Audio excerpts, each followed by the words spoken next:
Joel, Amós y Abdías, 3 libros que no leemos mucho, pero Amós es un libro bastante interesante y hoy vamos a comenzar esa serie que está compuesta por 5 visiones relacionadas con el juicio de Dios sobre su pueblo Israel.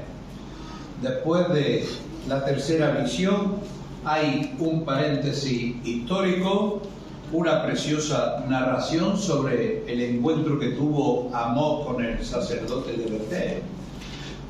Y para terminar, al final de esas 5 visiones, un mensaje de esperanza para la nación.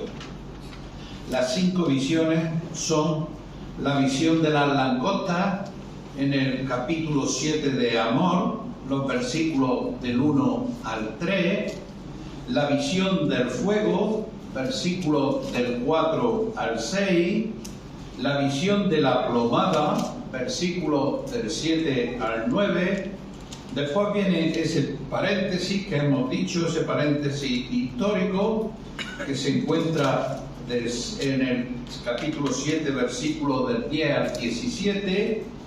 Después tenemos la visión del canastillo de la fruta del verano, ya en el capítulo 8, los versículos del 1 al 14. Tenemos también la visión del altar, capítulo 9, versículos del 1 al 10. Y por último, versículos del 11 al 15, tenemos palabras de esperanza. En esta mañana vamos a ver las 3 primeras, la visión de la langosta, la visión del fuego y la visión de la plomada.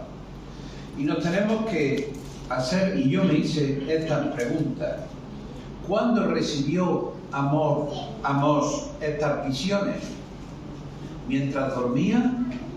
¿Despierto pero entregado a la oración o a la meditación? Realmente no lo sabemos. Lo que sí conocemos, y es que una vez que el Señor se las mostró a Amós, no las guardó para sí, porque él las podía haber guardado, sino que él lo que hizo fue exponerlas públicamente y asumiendo todas las consecuencias en el santuario de Betel. Vamos a ver la primera visión de la langosta, que la podemos ver en los versículos, Amós capítulo 7, versículos del 1 al 3. Dice así la palabra de Dios: así me ha mostrado Jehová el Señor. He aquí, él criaba langostas cuando comenzaba a crecer el heno tardío. Y he aquí era el heno tardío después de la siega del rey. Y aconteció que cuando acabó de comer la hierba de la tierra, yo dije: Señor Jehová, perdona ahora. ¿Quién levantará a Jacob? Porque es pequeño. ¿Se arrepintió Jehová de esto? ¿No será? Dijo Jehová. Dice: así me ha mostrado Jehová el Señor. Esta frase es una frase bastante interesante, porque tenemos que ver que Amós no la buscó, tampoco provocó ninguna alteración en su conciencia, sino que sencillamente el Señor, que es soberano en todo, tomó esa iniciativa que le había de ocurrir a su pueblo. Y lo primero que vio, quizá en sueños, fue esta plaga que entraría en acción después de la siega del rey. Y es muy interesante cuando dice después de la siega del rey, es decir, después de que el pueblo hubiese pagado las primicias y los impuestos a la casa real. Cuando ya se preparaban para recoger su fruto, para recoger lo suyo propio, es fácil de imaginar el desastre que significaba eso para el pueblo, que era cuando la plaga se iba a aplicar. La visión de aquella plaga devorando al campo, trayendo miseria, conmovió profundamente a Amós, el cual oró pidiendo misericordia a Dios. En el versículo 2, la segunda parte, dice: Señor Jehová, perdona ahora. ¿Quién levantará a Jacob? Porque este es pequeño. Aquí vemos dos comentarios respecto al ruego que hace el profeta. Amós sabe que merece el castigo, sabe de la injusticia que practicaban y cómo ofendían a Dios con su desobediencia. Así que Amós lo único que apela es a la misericordia de Dios. Perdona ahora, dice Amós. Y como único argumento expone la pequeñez y la debilidad del pueblo. Fijaros hasta qué punto llega Amós, cuando precisamente aquellos en ese momento se consideraban la nación más importante de la tierra. Es pequeño, dice Amós. La respuesta a esa oración la tenemos en el versículo 3, la segunda parte, que dice: no será, dijo Jehová. El Señor, hermano, una vez más, en su misericordia y en su paciencia que tiene, no ejecutó el juicio que representaba aquella plaga. La expresión "se arrepintió Jehová" de esto del versículo 3 y que se repite en el versículo 6, la veremos cuando lleguemos al versículo 6. Después vemos la visión del fuego, versículos del 4 al 6. En esta ocasión el profeta ve un fuego que consume el gran abismo y una parte de la tierra. Dice el versículo 4: Jehová el Señor me mostró así. He aquí, Jehová el Señor llamaba para juzgar con fuego, y consumió un gran abismo, y consumió una parte de la tierra. Y dije: Señor Jehová, cesa ahora. ¿Quién levantará a Jacob? Porque es pequeño. Se arrepintió Jehová de esto. No será esto tampoco, dijo Jehová el Señor. Algunos comentaristas piensan que este fuego sería semejante a lo que sucedió en Sodoma y Gomorra cuando cayó fuego y azufre desde el cielo. Pero, hermanos, lo más probable es que se refiera a una dura sequía acompañada de un intenso calor, que también ese calor sabemos que provoca incendios, y esa misma calor era la que terminaría por agotar las reservas de agua subterráneas que alimentaban los pozos de donde sacaban esos manantiales. De ahí esa expresión de consumió un gran abismo. La frase "y consumió una parte de la tierra" hace referencia al territorio que Dios concedió a su pueblo Israel. Posiblemente esto sería la parte del norte de la tierra, que era donde estaba el reino de Israel. Pero una vez más, de nuevo, esta visión conmueve profundamente de nuevo a Amós, más incluso que la anterior, y exclama: Señor Jehová, cesa ahora. Vemos que Amós hizo los mismos comentarios de la anterior visión.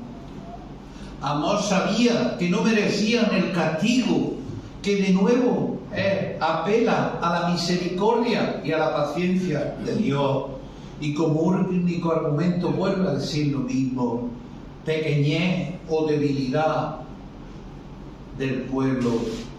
Otra vez Dios escucha la oración del profeta y no ejecuta el juicio. Y aquí tenemos, hermanos, nos damos cuenta de la importancia que a veces tenemos y no la sabemos aprovechar. Estamos viendo aquí que hay un Dios lento para la ira y grande en misericordia. Estas dos escenas que ya hemos visto junto con la oración del profeta son una muestra de la paciencia y misericordia de Dios. no solo con el pueblo de Israel, sino a favor de todos los hombres, porque nuestro Señor tiene paciencia y misericordia con cada uno de nosotros. Israel, a pesar de que merecía el castigo, Dios decide retener momentáneamente ese juicio, dando una nueva oportunidad para el arrepentimiento, lento para la ira y grande en misericordia. En Éxodo capítulo 34, los versículos 6 y 7 los vamos a leer.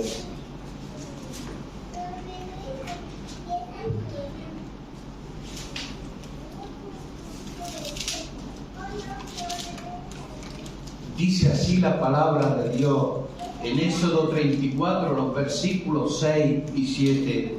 Y pasando Jehová por delante de él, proclamó: Jehová, Jehová, fuerte, misericordioso y piadoso, tardo para la ira y grande en misericordia y verdad, que guarda misericordia a millares, que perdona la iniquidad, la rebelión y el pecado, y que de ningún modo tendrá por inocente al malvado, que visita la iniquidad de los padres sobre los hijos y sobre los hijos de los hijos, hasta la tercera y cuarta generación. Con todos los hombres, hermanos, a pesar de las constantes provocaciones, a pesar de los desprecios y a pesar de las ofensas contra Dios y la gran maldad que reina hoy en día en el mundo, lo cierto, hermano, es que hasta ahora sigue mostrando una paciencia increíble, y no una paciencia que no es merecida por tanto pecador como hay. Y vemos como el Señor está ofreciendo misericordia en Cristo a toda la humanidad, y no hace caso ninguno. Segunda de Pedro capítulo 3, versículo 9, dice la palabra de Dios: el Señor no retarda su promesa, según algunos la tienen por tardanza, sino que es paciente para con nosotros, no queriendo que ninguno perezca, sino que todos procedan al arrepentimiento. Y en este contexto, el de la paciencia y la misericordia de Dios, es donde debemos entender esa expresión: ¿se arrepintió Jehová de esto? Como hemos visto antes en el versículo 3 y ahora en el 6. Unas palabras que provocan y han provocado extrañeza a más de uno. Este se arrepintió no implica un cambio de parecer de Dios, como quieren hacerlo ver, en el sentido de dejar de considerar el pecado a lo que antes llamábamos pecado. No, en absoluto. No es así, hermanos. Dios no traiciona su naturaleza santa y justa, y en este sentido no se arrepiente. Y para ello vamos a ir por un momento a Números capítulo 23, versículo 19.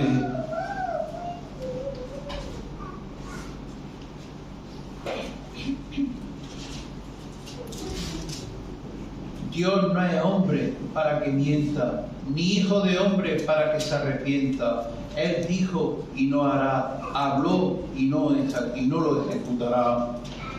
Y su propósito, hermano, es firme de castigar el pecado continuamente. Entonces, ¿qué significa esto? En nuestro caso, este arrepentimiento divino tiene que ver con compadecerse en el sentido de prolongar un poco más la paciencia, reteniendo el castigo para dar así otra oportunidad. El Señor está dando otra oportunidad de arrepentimiento, y esto sí es conforme a su naturaleza. En ocasiones, hermanos, este cambio en su conducta está relacionado también con un cambio en el hombre.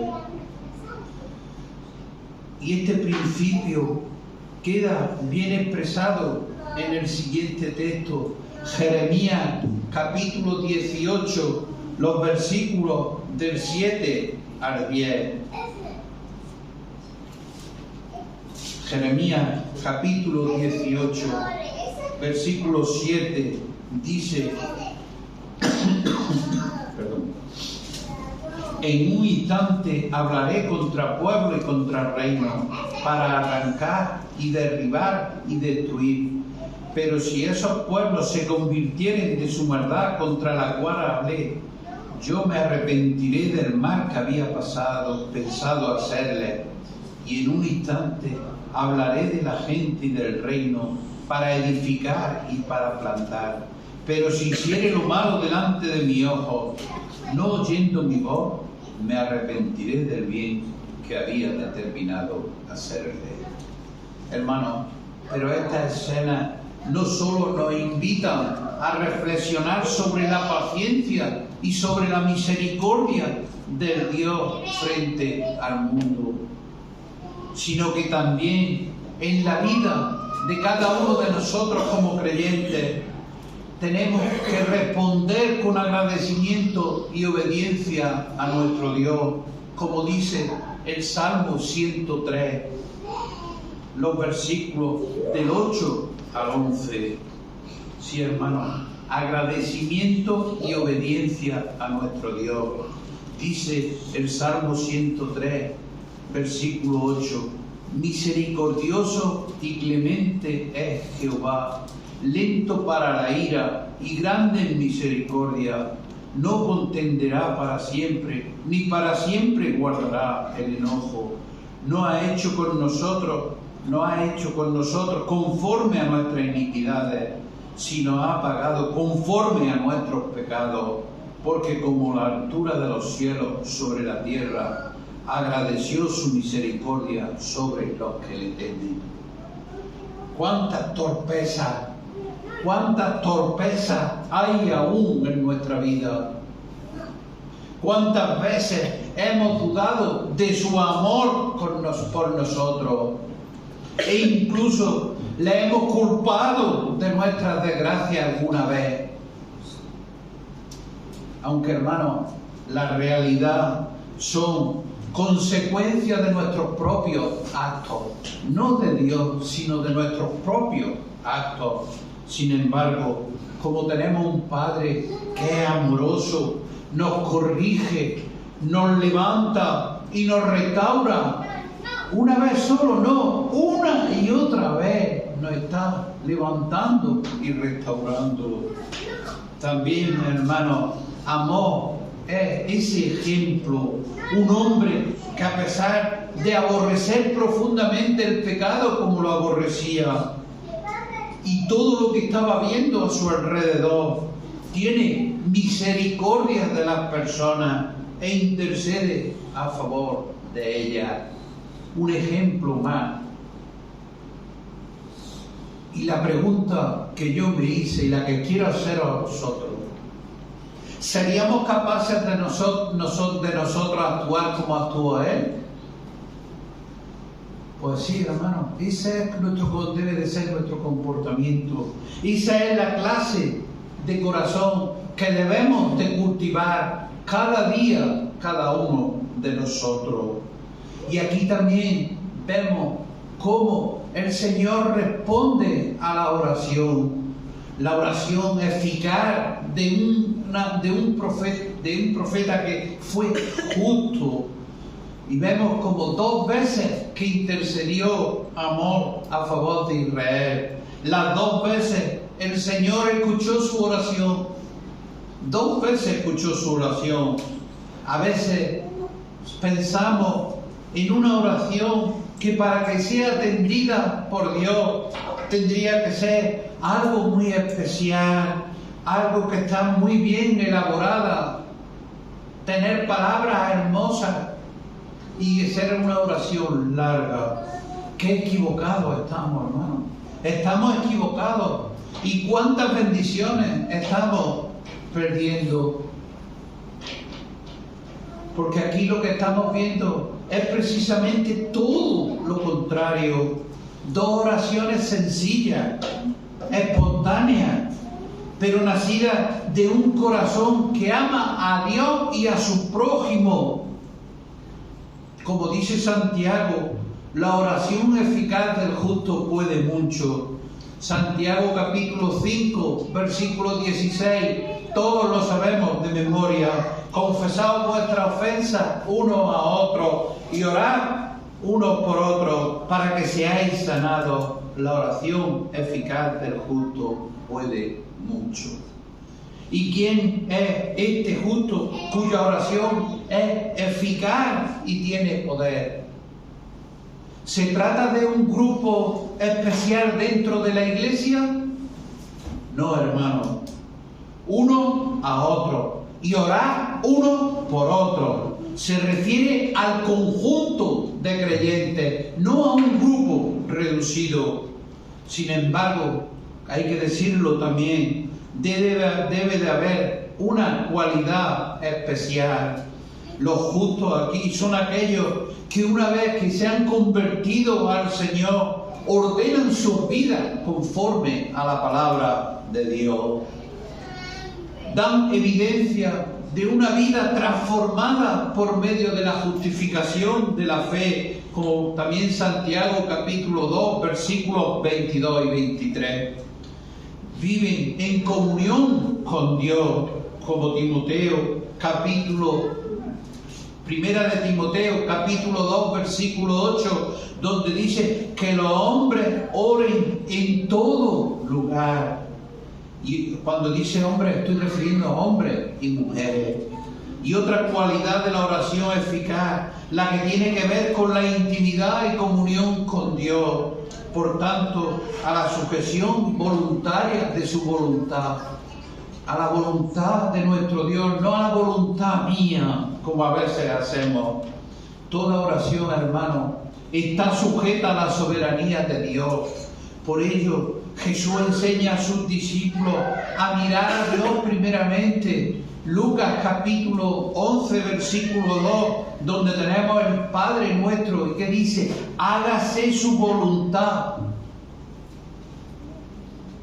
Hágase su voluntad. El deseo del creyente no es que su voluntad se imponga en el cielo. No, hermano, sino que su voluntad divina sea suprema en los cielos y en la tierra. Y en este sentido que también debemos dar a las palabras del salmista 37, Salmo 37, versículo 4. Deleítate a sí mismo en Jehová y Él te concederá las peticiones de tu corazón. Sin duda, hermano, que cuando nuestro corazón aprende a deleitarse en el Señor, las peticiones estarán conforme al suyo, porque no desearemos otra cosa que su voluntad buena y perfecta, porque siempre tendremos la respuesta adecuada. Y ahora veremos la tercera visión de la plomada, versículos 7 al 9. Dice así la palabra de Dios. Me enseñó así, he aquí, el Señor estaba sobre un muro hecho a plomo, y en su mano una plomada de albañil.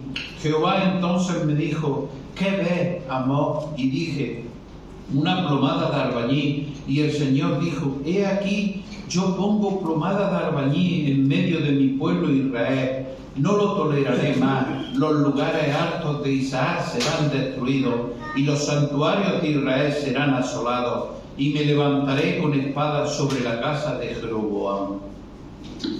No sé si vosotros sabéis lo que es una plomada, pero la plomada es una cuerda, la parte de arriba tiene como un redondel de madera y cuelga con un peso o un péndulo, y eso es lo que servía para ver la verticidad de una pared, es decir, si estaba recta o no. Yo recuerdo de niño, tenía un tío que era albañil y eso no había quien no lo podíamos tocar, eso para él era lo más grande que había. Por eso, hermano, ¿por qué un muro hecho a plomo? Pues porque Dios que le había redimido, Dios que lo había redimido de Egipto y lo había formado, también le había dado unas leyes para que como albañiles levantaran un muro recto con ayuda de su plomada. Ellos edificarían así la nación. La comparación da a entender que a pesar de los fracasos del pueblo de Israel, al principio caminaban con Dios. Por eso, hermanos, que el Señor tenga en su mano una plomada de albañil indica que va a examinar el muro, es decir, que va a examinar a su pueblo si está recto o por el contrario se está inclinando peligrosamente en el sentido moral y espiritual, y ya entonces hay que derribarlo. La expresión no lo toleraré más, y esa misma expresión en la Biblia de las Américas dice: ya no volveré a dejarlo sin castigo. Al final del versículo 8 es muy interesante por varios motivos. Nos indica el resultado de aplicar la plomada. El pueblo está corrompido, el muro está peligrosamente inclinado. Que la paciencia del Señor, reteniendo ese castigo 2 veces a petición de amor, no ha servido de nada. No han aprendido absolutamente nada, no se han arrepentido de esos malos caminos y no se han vuelto a Dios. Lo más fuerte que finalmente, hermano, su paciencia, esa paciencia del Señor, grande y maravillosa, por la cual Dios debe de ser alabado, ha llegado a su límite.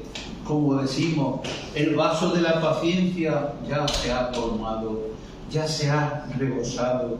De ahí que con mucho dolor el profeta no interceda más ya por el pueblo y se limite solamente y exclusivamente a predicar las visiones en Betel, quizás con la esperanza de que de alguna forma despertara definitivamente el pueblo. No lo toleraré más, dijo el Señor. En consecuencia, los lugares altos de Isaac serán destruidos, como hemos visto en el versículo 9.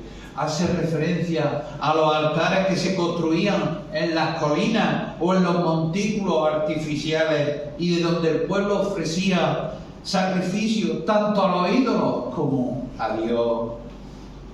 Y los santuarios de Israel serán asolados. Es una mención a Dan y Betel, un territorio de Israel, lugares de peregrinación donde pretendían adorar a Dios bajo la forma de un becerro. Y me levantaré con espada sobre la casa de Jeroboam. Esta dinastía encontró un final trágico cuando el hijo de Jeroboam II, llamado Zacarías, fue asesinado por un tal Salum a los 6 meses de tomar posesión de su reino. Esto lo podemos ver, pero por amor al tiempo no lo vamos a hacer. Segunda de Reyes, capítulo 15, versículos del 8 al 10. Y la pregunta que yo me hice: ¿qué podría aprender de esta escena? 2 cosas son las que voy a señalar. En primer lugar, que todos nosotros somos como albañiles, que estamos construyendo un muro o una casa. Y me estoy refiriendo a nuestra propia vida. Y en segundo lugar, que un día nuestro tiempo de construir se va a acabar y será el momento de ser examinados por Dios. Él aplicará la plomada a nuestra vida, el cual, y yo me hago la pregunta, ¿y cuál será mi resultado? Finalmente llegará el día en el cual tendremos que presentarnos delante de Dios y que nuestras vidas van a ser examinadas conforme a su plomada, no de acuerdo a mis normas, no de acuerdo a mis deseos, no de acuerdo a nuestra obra o a nuestra religión, sino al acuerdo de su santidad y su divinidad. y su justicia. Llegando entonces ese momento, ¿cuál será el resultado de ese examen? ¿Nos lo hemos preguntado alguna vez? Hebreos capítulo 9, versículo 27 dice: está establecido para los hombres que mueran una sola vez y después de esto el juicio. Solo los que estén en Cristo Jesús, el único que cumpla con la justicia de Dios y que gratuitamente se reviste de su justicia, aquellos que creen en Él estarán libres de juicio. Y no se trata pues de un acto arbitrario de Dios, sino del hecho de que los tales ya han sido previamente juzgados en Cristo. Romanos capítulo 5, versículo 1 nos dice: justificados pues por la fe, tenemos paz para con Dios por medio de nuestro Señor Jesucristo. Y Romanos capítulo 8, versículo 1 dice: ahora pues ninguna condenación hay para los que están en Cristo Jesús. Pero hermanos, los creyentes también vamos a rendir cuentas. Es verdad que aquellos que estamos en Cristo, que hemos sido revestidos de Cristo y su justicia, no vamos a estar en ese juicio final ante el gran trono blanco que describe Apocalipsis capítulo 20, versículos del 11 al 15, el cual es un juicio para condenación. Pero esto no significa que vamos a estar exentos de la plomada divina de nuestro Señor. Un día, como dice la Escritura, todos nosotros tendremos que presentarnos ante el tribunal de Cristo. Segunda de Corintios, capítulo 5, versículo 10, dice: porque es necesario que todos nosotros comparezcamos ante el tribunal de Cristo, para que cada uno reciba según lo que haya hecho mientras estaba en el cuerpo, sea bueno o sea malo. En este tribunal, donde solo habrá creyentes, tiene lugar en algún momento después del arrebatamiento de la Iglesia y antes del regreso de Cristo en gloria. Y hermanos, no se trata de una comparecencia para determinar si merecemos o no la salvación. No. La salvación es nuestra en Cristo desde el momento en que deseamos estar con Él, sino para determinar el grado de alabanza, de recompensa eterna que recibiremos de Dios en base a la fidelidad mostrada y al servicio realizado. De ahí que sea oportuno tomar en serio la exhortación del apóstol Pablo, Primera de Corintios capítulo 3, versículos del 10 al 17.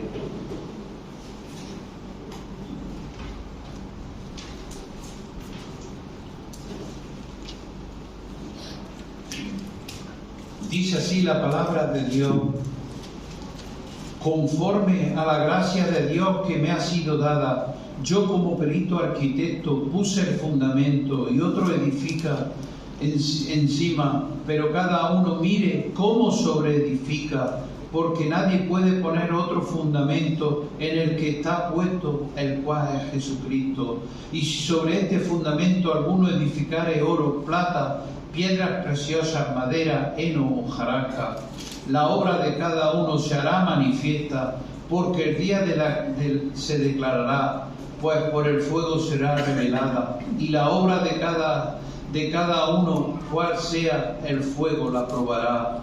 Si permaneciere la obra de alguno que sobreedificó, recibirá recompensa. Si la obra de alguno se quemare, él sufrirá pérdida, si bien él mismo será salvo, aunque así como por fuego. ¿No sabéis que sois templo de Dios y que el Espíritu de Dios mora en vosotros? Si alguno destruyere el templo de Dios, Dios le destruirá a él, porque el templo de Dios, el cual sois vosotros, santo es. Versículo 10 dice: pero cada uno mire cómo sobreedifica.